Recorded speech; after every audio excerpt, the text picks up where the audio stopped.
बार बार करूं वंदना सतगुरु चरनी माही। मंगत सतगुरु भेंट से फिर गर्भ नहीं आई। बार बार करूं वंदना सतगुरु चरनी माही। मंगत सतगुरु भेंट से फिर गर्भ नहीं आई। सभी पूज्य प्रेमियों को, माताओं को सादर ओम ब्रह्म सत्यम, सभी को सादर प्रणाम।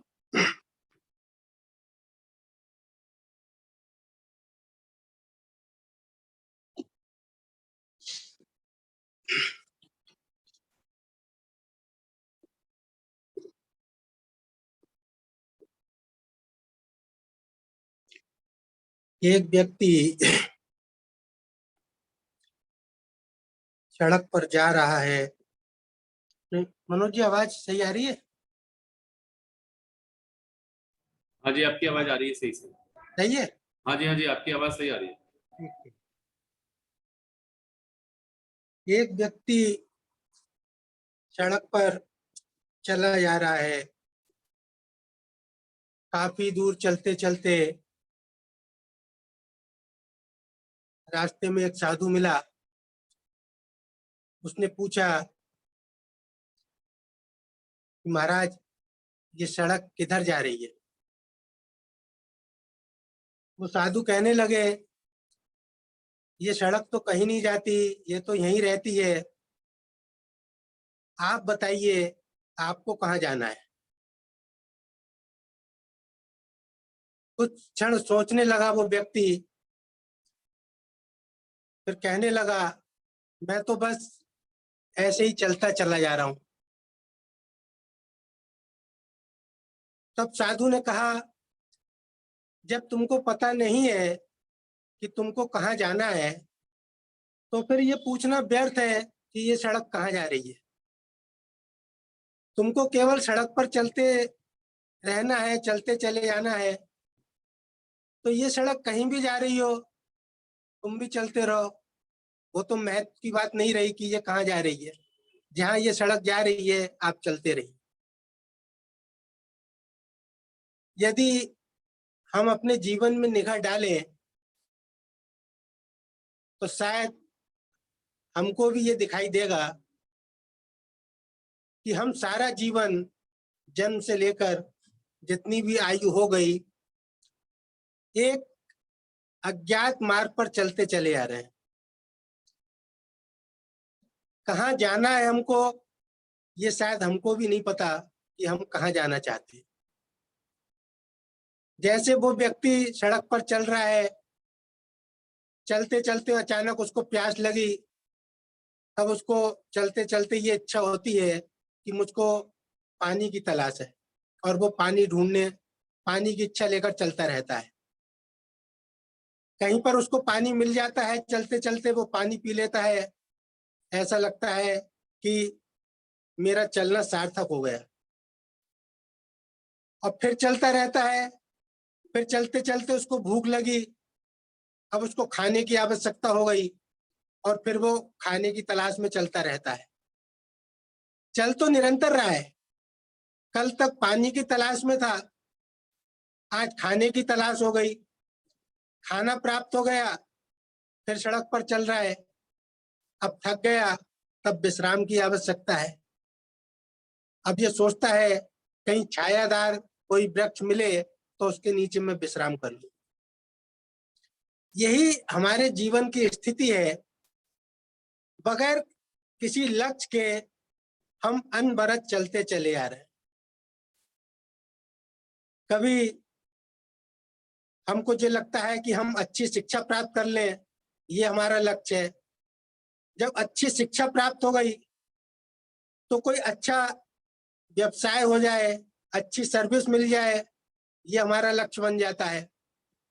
जब वो प्राप्त हो गया तो कहीं पर अच्छी इस जगह हमारा विवाह हो जाए, ये लक्ष्य बन गया। विवाह हो गया, फिर हमारा परिवार बढ़ जाए, परिवार बढ़ गया।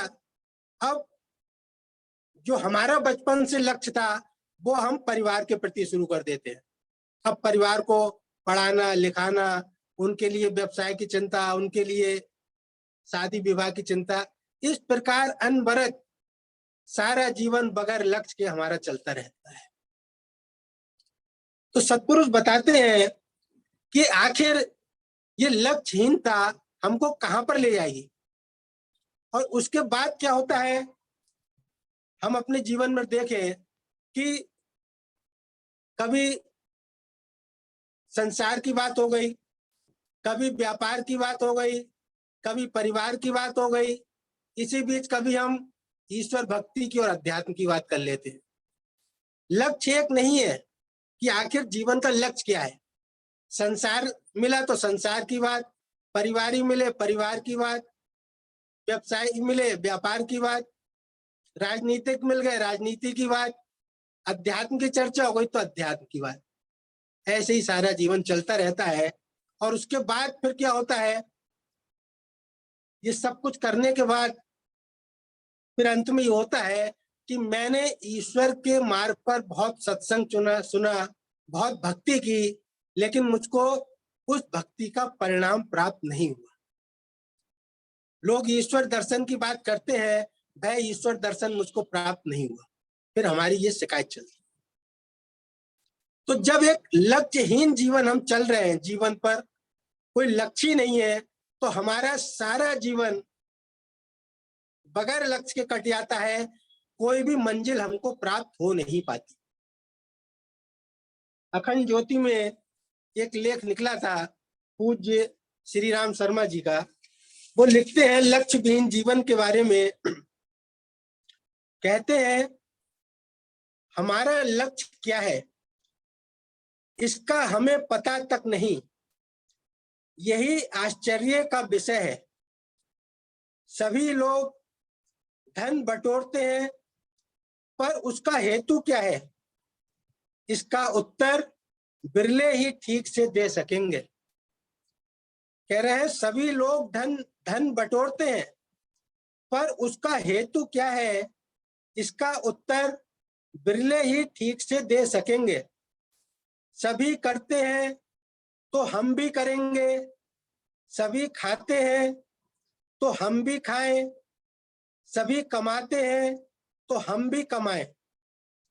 इस प्रकार अंधानुकरण की वृत्ति ही हमारे विचारों और क्रियाओं की आधारशिला प्रतीत होती है।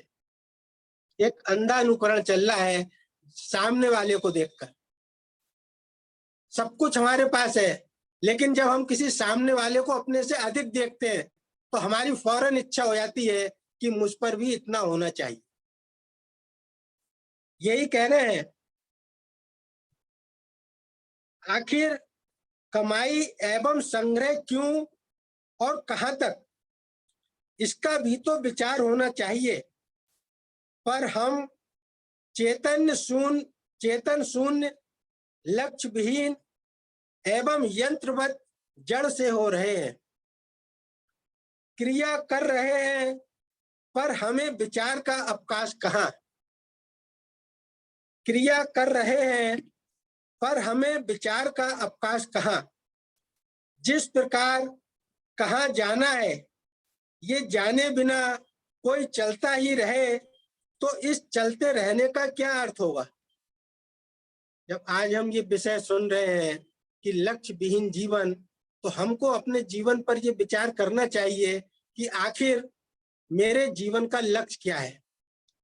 मेरी जितनी भी आयु हो गई, क्या मैं आज तक की जितनी आयु व्यतीत की किसी एक लक्ष्य को लेकर चला, और अगर लक्ष्य था तो वह लक्ष्य मैंने मुझको उस लक्ष्य की पूर्ति मैंने कहाँ तक की, और अगर नहीं हुई तो उसमें कमी का क्या कारण है। तो ये कह रहे हैं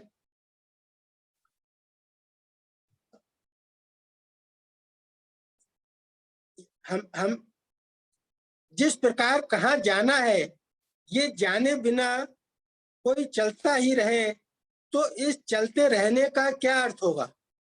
लक्ष्य का निर्णय किए बिना हमारी क्रिया निरर्थक होगी। जन्म लेते हैं, इधर उधर थोड़ी हलचल मचाते हैं और चले जाते हैं। जन्म लेते हैं, इधर उधर थोड़ी हलचल मचाते हैं और चले जाते हैं। यही क्रम अनादि काल से चला आ रहा है। अनादि काल से यही चल रहा है। बस जन्म लिया, कुछ थोड़ा धन कमा लिया, थोड़ा परिवार बढ़ा लिया, किसी ने थोड़ा नाम पैदा कर लिया, ये अनवरत चल रहा है और शरीर के संग ये सब खत्म हो जाता है। तो ये कह रहे हैं कि थोड़ी हलचल मचाते हैं और चले जाते हैं। यही क्रम अनादि काल से चला आ रहा है। आखिर ये जन्म धारण क्यों है और ये मृत्यु भी क्यों? क्या इनसे मुक्त होने का कोई उपाय है? यदि है तो वह कौन सा और उसकी साधना क्या है एवं वह साधना कैसे की जाए, इस पर विचार करना परम आवश्यक है। इसके लिए मनुष्य का जीवन मिला है। केवल ये उद्देश्य नहीं है कि बस जन्म लो, खाते पीते रहो, संसार का संग्रह करते रहो, परिवार बढ़ाओ, उनकी जिम्मेदारी पूरी करने में जीवन निकल जाए और अंत में संसार से मृत्यु होकर संसार से विदा हो जाओ। कह रहे हैं ये तो निश्चित है कि मरना अवश्य संभावी है, इसलिए लक्ष्य को निर्धारित कर उसी तक पहुंचने के लिए प्रगतिशील बना जाए। लक्ष्य को निर्धारित कर उसको उस तक पहुंचने के लिए प्रगतिशील बना जाए। समय को व्यर्थ ना खोकर प्राप्त साधनों को लाभ के अनुकूल बनाया जाए और लक्ष्य पर पहुंचकर ही विश्राम लिया जाए। यही हमारा परम कर्तव्य है। ये कह रहे हैं कि समय को व्यर्थ न खोकर प्राप्त साधनों को लाभ के अनुकूल बनाया जाए। जो साधन हमको प्राप्त है उनसे पूरा लाभ उठाया जाए। क्या साधन प्राप्त है? हमको मनुष्य का शरीर प्राप्त हुआ, ऐसी बुद्धि प्राप्त हुई कि हमको इस अध्यात्म मार्ग की ओर, ईश्वर भक्ति के मार्ग की ओर चलने के लिए बुद्धि मिली। ऊपर से हमको ऐसे पूर्ण सद्गुरुदेव प्राप्त हुए, उनका सारा ज्ञान हमको प्राप्त हुआ। इसको कहा कि साधनों को लाभ के अनुकूल बनाया जाए। जो साधन मिल गए इनका पूरा लाभ उठाया जाए और लक्ष्य पर पहुंचकर ही विश्राम लिया जाए। यही हमारा परम कर्तव्य है। अब हम भक्ति तो करते हैं सारा जीवन, ऐसा लगता है कि मैं बड़ा, हमको एक महान गुरु प्राप्त हुए, मुझको सत्संग प्राप्त हुआ, मुझको उनके शास्त्र प्राप्त हुए। लेकिन ये सब प्राप्त होने के पश्चात भी आखिर कमी कहाँ पर है? प्राप्त तो हो गए, लेकिन जो प्रयोग, जो लाभ मुझको इनका उठाना चाहिए था, क्या मैं वो लाभ उठा पाया? मुझको सत्संग प्राप्त हुआ, गुरु के शास्त्र प्राप्त हुए, गुरु के वचन प्राप्त हुए, गुरु के उपदेश प्राप्त हुए, लेकिन क्या मैं वो लाभ उठा पाया? इस पर गुरुदेव के कुछ प्रश्न उत्तर हैं। दास उनके अंश संगत के समक्ष रख रहा है। प्रेमी ने महाराज जी से प्रश्न किया कि महाराज जी, अध्यात्म मार्ग में कभी ऐसी स्थिति हो जाती है कि मन उचाट हो जाता है। देखा होगा कई बार कि बहुत बार बड़ा रेगुलर हम चलते हैं, बड़ा नियम से चलते हैं, लेकिन कई बार मन की ऐसी स्थिति हो जाती है कि नियम वगैरह सब अव्यवस्थित हो जाते हैं। सत्संग का भी, स्वाध्याय का भी, और भी जो नियम हम जीवन में धारण करते हैं। तो वो पूछ रहे हैं प्रश्न महाराज जी से कि मन उचाट हो जाता है, बड़ी बेचैनी प्रतीत होती है, इसका कारण बताने की कृपा करें। गुरुदेव क्या कह रहे हैं? प्रेमी जी, अपने जीवन का सही लक्ष्य और उसके पहुंचने का प्रोग्राम न बनने के कारण ऐसी हालात का सामना करना पड़ता है। ये है, जीवन का लक्ष्य नहीं है। आज सत्संग में नहीं आए, क्यों नहीं आए? आज व्यापार का बहुत जरूरी काम लग गया, आज परिवार का बहुत जरूरी काम लग गया, आज सिमरन नहीं हो पाया। क्यों नहीं हो पाया? क्योंकि संसार की बहुत सी चीजें हैं, क्योंकि एक लक्ष्य तो है नहीं इस जीवन में ईश्वर भक्ति प्राप्ति का। जिन्होंने लक्ष्य बनाया जीवन में कि मुझको ये मनुष्य जन्म ईश्वर की भक्ति के लिए है, उनकी निगाह, उनकी दृष्टि केवल एक ही लक्ष्य पर रहती है। अपने काम वो सब करते हैं संसार के, लेकिन उनका जो लक्ष्य है वो संसार के कार्यों के कारण बीच में बाधा नहीं बनता। संसार के कार्य उनको इस लक्ष्य में बाधा नहीं पड़ते, लेकिन हमारा चूंकि लक्ष्य नहीं है, इसलिए कभी संसार का कोई कार्य लक्ष्य बन जाता है, कभी परिवार का कोई कार्य लक्ष्य बन जाता है। अनेक भटकाव की स्थिति है लक्ष्य न होने कारण, और ये सारा जीवन भटकाव बना रहता है। तो इसलिए हमको वो सफलता नहीं मिल पाती। इसलिए गुरुदेव जी कह रहे हैं, देखिए कितना स्पष्ट लिखा कि प्रेमी जी अपने जीवन का सही लक्ष्य और उसके पहुंचने का प्रोग्राम न बनने के कारण ऐसी हालात का सामना करना पड़ता है, सो निश्चय करके जानो। ये जो रुकावट का कारण है, इसका कारण यही है कि हमारा जीवन का लक्ष्य ईश्वर भक्ति की प्राप्ति नहीं है। जबकि शास्त्र बार बार ये कह रहे हैं कि महाराज जी ने आता है अपने शास्त्रों में, मनुष्य जीवन की सार क्या है। सब शास्त्र कहते हैं चीख चीख कर, महाराज जी ने लिखा मनुष्य जीवन की सार क्या है, सत्य स्वरूप की प्राप्त तलाश। ये मनुष्य जीवन की सार है, लेकिन हमारा ये टारगेट नहीं है। हमारा टारगेट संसार के सुख इकट्ठे करना, संसार के पदार्थ इकट्ठे करना, संसार में यश पैदा करना, बहुत अनंत टारगेट है, और हम सारा जीवन इसी भटकाव में चलते रहते। आगे गुरुदेव कह रहे हैं कि तुमको चाहिए कि अपने जीवन का एक लक्ष्य निश्चित करो। ये गुरुदेव के वचन है। तुमको चाहिए कि अपने जीवन का एक लक्ष्य निश्चित करो और फिर उसको प्राप्त करने के लिए अपनी जिंदगी का प्रोग्राम बनाओ। एक टारगेट हो जाना चाहिए, फिर सफलता आपको निश्चित प्राप्त होगी। हम बहुत से साधुओं संतों के इतिहास पढ़ते हैं, ईश्वर भक्तों के इतिहास पढ़ते हैं, जिन्होंने वास्तव में इस मार्ग पर चलकर सफलता प्राप्त की। और यदि हम उनके जीवन का अध्ययन करें, उनके जीवन पर दृष्टि डालें, तो साफ दिखाई देगा कि उनके जीवन का केवल एक लक्ष्य था। उन्होंने संसार के दायित्व तो सब निभाए, लेकिन लक्ष्य केवल ईश्वर की प्राप्ति थी। इसलिए संत कबीर ने कहा कि जिन खोजा तिन पाइया, गहरे पानी पैठ, मैं बपुरा बूढ़न डरा, रहा किनारे बैठ। मैं यही डरता रहा कि अगर मैं इस मार्ग पर चला तो मेरा संसार का बड़ा नुकसान हो जाएगा, मेरा व्यापार डूब जाएगा, मेरे परिवार का पोषण कैसे होगा।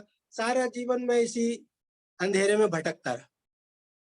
तो इसलिए सत्पुरुष कह रहे हैं कि तुमको चाहिए कि अपने जीवन का एक लक्ष्य निश्चित करो और फिर उसको प्राप्त करने के लिए अपनी जिंदगी का प्रोग्राम बनाओ और फिर कमर कसकर उस पर चल पड़ो। इससे ज्यादा स्पष्ट और क्या लिखेंगे। हम सबसे ज्यादा अगर लापरवाही करते हैं तो केवल एक यही मार्ग है, ईश्वर भक्ति का। बच्चे की पढ़ाई में हम कोई लापरवाही नहीं करते, अपने व्यापार में कोई लापरवाही नहीं करते। जितने भी हमारे संसार के कर्म हैं, उनमें हम तुलना करके देख लें कि क्या वो मेरे ईश्वर भक्ति के मार्ग के पैरेलल है। अगर देखा जाए तो ये सबसे अंतिम सूची में आता है। और फिर हम ये शिकायत करते हैं कि मुझको ऐसा गुरु मिला, ऐसा शास्त्र मिला, लेकिन मेरी ईश्वर भक्ति कामयाब नहीं हुई। वो कहाँ से? तो इसलिए सत्पुरुष कह रहे हैं अपनी जिंदगी का प्रोग्राम बनाओ और फिर कमर कसकर उस पर चल पड़ो, तो फिर इन सब अवस्थाओं से छुटकारा पा जाओगे। कि मेरा मन नहीं लग रहा है, मुझको बेचैनी होती है, ये सब बहानेबाजी से छूट। आगे कहते हैं महाराज जी, कुछ लोग कहते हैं कि महाराज जी संसारी जीवन भी चल रहा है तो इसमें ईश्वर की भक्ति बड़ी कठिन लगती है, दोनों चीजें एक साथ कैसे चले? तो गुरुदेव कह रहे हैं परमेश्वर ते भूलिया व्यापन सभ्य रोग, मूल वस्तु को भूल जाना एक महान भूल है। ईश्वर की याद, ईश्वर प्राप्ति इस मनुष्य जन्म का मूल कार्य कर्तव्य, मूल जो सत्पुरुष बता रहे हैं, और हम उस मूल कार्य को भूल गए और इधर उधर के कार्यों में भटक गए। कह रहे हैं मूल वस्तु को भूल जाना एक महान भूल है। अगर कोई साहूकार मूल धन को भूल जाए तो सूद या ब्याज उसे क्या कोई देगा? परमात्मा उसकी मदद करता है जो उसका ध्यान करता है। जब तुमको मूल का ही पता नहीं तो ईश्वर की याद कैसे बन सकती है? जब हमारे जीवन से ये लक्ष्य हट गया तो फिर हम ईश्वर की क्या बात करते हैं? और ये हम अपने दिल पर हाथ रखकर कह सकते हैं कि जितनी भी हमको ईश्वर भक्ति के मार्ग पर चलते हुए आयु हो गई और जितना हमने संसार में आज तक पुरुषार्थ किया, उन दोनों में कहां पर हम ज्यादा सफल हुए? संसार के पुरुषार्थ में ज्यादा सफलता प्राप्त की हमने या ईश्वर भक्ति के मार्ग पर? तो हमको यही पता चलेगा कि संसार का पलड़ा मेरा ज्यादा भारी रहा, उसमें मैं कहां से कहां तक पहुंच गया संसार के हिसाब से, और ईश्वर भक्ति में मैं कहां से कहां पर आज खड़ा हूं। तो ये सत्पुरुष कह रहे हैं जब तुमको मूल का ही पता नहीं, ईश्वर की याद कैसे बन सकती है? प्रेमी जीवन में, अब आप देखिए कि हमने जीवन में किन कार्यों को ही सब कुछ समझ रखा है, ये गुरुदेव बता रहे हैं हमको। प्रेमी जीवन में सबके साथ मिलजुल कर रहना जो हमारे जीवन का लक्ष्य चल रहा है। प्रेमी जीवन में सबके साथ मिलजुल कर रहना, खाना पीना, उठना बैठना और धन वगैरह कमाकर शारीरिक भोगों को भोगना ही महाकार्य नहीं है। ये हमने जीवन का अपने महाकार्य यही बना रखा है।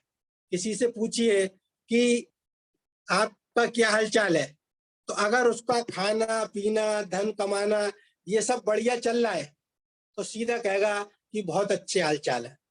प्रभु भक्ति की बात नहीं, कोई ये शिकायत नहीं करता कि बहुत खराब हालचाल है मेरा क्योंकि ईश्वर की भक्ति पर मैं सही से नहीं चल पा रहा हूं। बस संसार बढ़िया चल रहा है तो बहुत अच्छे हालचाल है।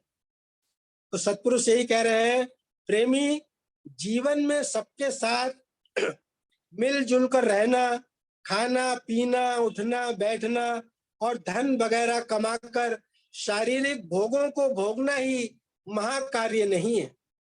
जीवन के लक्ष्य का विचार करना चाहिए। बार बार हमको याद दिला रहे हैं क्या लक्ष्य है। ये सत्पुरुष बार बार बताते हैं कि कहाँ से आया कहाँ नर जाए, कौन तेरो मुकाम, मंगत सार विचारना मानुष जन्म का काम। अब हम भक्ति तो कर रहे हैं, सत्संग भी कर रहे हैं, लेकिन क्या ये लक्ष्य आज तक बना? ये लक्ष्य नहीं बना। लाइन जरूर याद हो गई हमको, बहुत खूब सुन भी लेते हैं और सुना भी देते हैं। केवल हमने धर्म के नाम पर केवल पांडित्य प्राप्त किया है, खूब शास्त्र रट लिए, पढ़ लिए, सुनने लगे, सुनाने लगे, लेकिन जीवन लक्ष्य के विहीन है, लक्ष्य विहीन है। ये सबसे बड़ी कमी है हमारी आज। खूब शास्त्र रट लेते हैं, बहुत से बड़े बड़े आयोजन होते हैं, लेकिन खड़े वहीं पर है। तो इसलिए सत्पुरुष कह रहे हैं कि सत्संग में आया करो, जो श्रवण करो उस पर अच्छी तरह विचार करो और उसे धारण करो। अगर आपको, अब इसका महत्व बता रहे हैं लक्ष्य का, अगर आपको किसी भी क्षेत्र में सफल होना है तो सबसे पहले एक लक्ष्य बनाना जरूरी होता है, क्योंकि लक्ष्य निर्धारण के साथ ही रास्ता मिलना शुरू हो जाता है। अब ये बड़ी महत्वपूर्ण बात है। जिस दिन लक्ष्य बन जाएगा उस दिन निश्चित मानिए कि रास्ते अपने आप बन जाएंगे, बनने लगेंगे रास्ते। जिन जिन चीजों का हमने आज तक जीवन में लक्ष्य बनाया वो रास्ते स्वयं बनते चले गए। अगर कुछ रुकावट आई तो हमने उस रुकावट को दूर करने का प्रयास किया। और जब कोई लक्ष्य नहीं बनता है, बगैर लक्ष्य के हम सड़क पर जा रहे हैं, और ये हम सबका अनुभव है, कोई व्यक्ति बगैर लक्ष्य के सड़क पर जा रहा है और रास्ते में सड़क पे कहीं गड्ढा आया या कोई पत्थर आई तो क्या करेगा? उस रास्ते पर आगे नहीं जाएगा, पीछे वापस मुड़ के किसी और रास्ते पर चला जाएगा। जब मंजिल ही नहीं है तो अगर कोई भी रुकावट आई तो वो अपना रास्ता तुरंत बदल लेता है। लेकिन अगर मंजिल पर किसी जाना है और रास्ते में रुकावट आई तो व्यक्ति क्या करता है? उस रुकावट को पार करने की कोशिश करता है। ये है लक्ष्य का फायदा। लक्ष्य होता है तो रुकावट को पार करने की कोशिश करता है, और लक्ष्य नहीं होता है तो रुकावट आती है तो अपना रास्ता बदल लेता है, दूसरी तरफ चला जाता है। तो ये भटकाव की स्थिति है। तो इसलिए सत्पुरुष कह रहे हैं लक्ष्य अगर स्पष्ट है तो सफलता के करीब पहुंचने का मार्ग आसान हो जाता है और भटकाव की गुंजाइश कम होती है। लेकिन अगर लक्ष्य में सटीकता ना हो तो फिर मुश्किल का सामना करना पड़ता है। एक उदाहरण हम बड़ा सब सुनते हैं, छोटा सा उदाहरण है कि जब गुरु द्रोणाचार्य और उनके पुत्र अश्वत्थामा, वो भी धनुर्धर थे, लेकिन द्रोणाचार्य ने कहा कि इस समय धरती पर सबसे बड़ा धनुर्धर अर्जुन है। उनके पुत्र को ये बात थोड़ी अच्छी नहीं लगी क्योंकि वो भी बड़े धनुर्धर थे। तब उन्होंने कहा कि इसकी परीक्षा होनी चाहिए। गुरु द्रोणाचार्य जी ने कहा ठीक है, इसकी परीक्षा करते हैं। उन्होंने अपने सारे शिष्यों को बुलाया और सामने पेड़ पर एक चिड़िया रख दी, और जब चिड़िया रख दी तो अपने शिष्यों से कहा कि चलिए इस चिड़िया पर निशाना लगाइए। तो पहले जो जो शिष्य आते चले गए उनसे पूछा कि आपको क्या दिखाई दे रहा है? तो शिष्य जो निशाना लगाने के लिए खड़ा था उसने क्या कहा कि मुझको वृक्ष दिखाई दे रहा है, पत्तियां दिखाई दे रही हैं, आसमान दिखाई दे रहा है, बहुत जो जो दिखाई दे रहा था सब उसने बता दिया, और चिड़िया दिखाई दे रही है। इस प्रकार सबने अलग अलग चीजें बताई। लेकिन जब अर्जुन का नंबर आया और अर्जुन से पूछा कि तुमको क्या दिखाई दे रहा है, तब अर्जुन ने क्या कहा? जब अर्जुन निशाना लगाने के लिए खड़े हुए तब कहते हैं, अर्जुन ने कहा गुरुदेव मुझको केवल चिड़िया की आंख दिखाई दे रही। तब गुरुदेव ने कहा देखो, जो और शिष्य खड़े थे, ये एक अच्छे धनुर्धर की श्रेष्ठता है कि उसकी निगाह दिख तो बहुत चीजें रही हैं संसार में, वृक्ष भी दिख रहा है, पत्तियां भी दिख रही हैं, टहनी भी दिख रही हैं, चिड़िया का पूरा शरीर दिख रहा है, आसमान भी दिख रहा है, सब कुछ दिख रहा है। लेकिन जो वास्तव में धनुर्धर है उसकी निगाह केवल अपने टारगेट पर है, और वो टारगेट है उस चिड़िया की आंख। अर्जुन ने यह कहा गुरुदेव मुझको केवल चिड़िया की आंख दिखाई दे रही। ये जीवन में लक्ष्य होता है, और जब व्यक्ति के जीवन में इस प्रकार का लक्ष्य होता है तो उसके जीवन में भटकाव की गुंजाइश नहीं होती, वो निरंतर अपने लक्ष्य की ओर बढ़ता रहता है। तो जब हम एक ऐसे पूर्ण गुरु की शरण में आए हैं, हमको एक पूर्ण सद्गुरु प्राप्त हुए, उनका पूर्ण साहित्य हमको प्राप्त हुआ, सत्संग हमको प्राप्त हुआ, तो अपने जीवन में अगर वास्तव में ईश्वर भक्ति के मार्ग पर सफलता प्राप्त करनी है तो हमको अपने जीवन का एक लक्ष्य निश्चित कर लेना चाहिए। वरना क्या होगा, एक जैसे आज तक का जीवन व्यतीत हुआ बेचैनी में, भटकाव में, ऐसे ही अगला जो बच्चा है वो भी इसी प्रकार बेचैनी और भटकाव में व्यर्थ हो जाएगा और अंत में निराश ही हमको इस संसार से विदा होना पड़ेगा, जो मनुष्य जन्म का सार्थकता नहीं है। तो यही हमको लाभ है कि हम अपने जीवन में ईश्वर प्राप्ति, ईश्वर भक्ति एक लक्ष्य बनाए। संसार के सब कार्य होते रहेंगे, छोड़ना नहीं है, उनको अपना दायित्व जानकर पूरा करें, लेकिन टारगेट एक रहना चाहिए, हमको इस जन्म में ईश्वर भक्ति की प्राप्ति करनी। तो इसलिए सत्संग का ये लाभ है।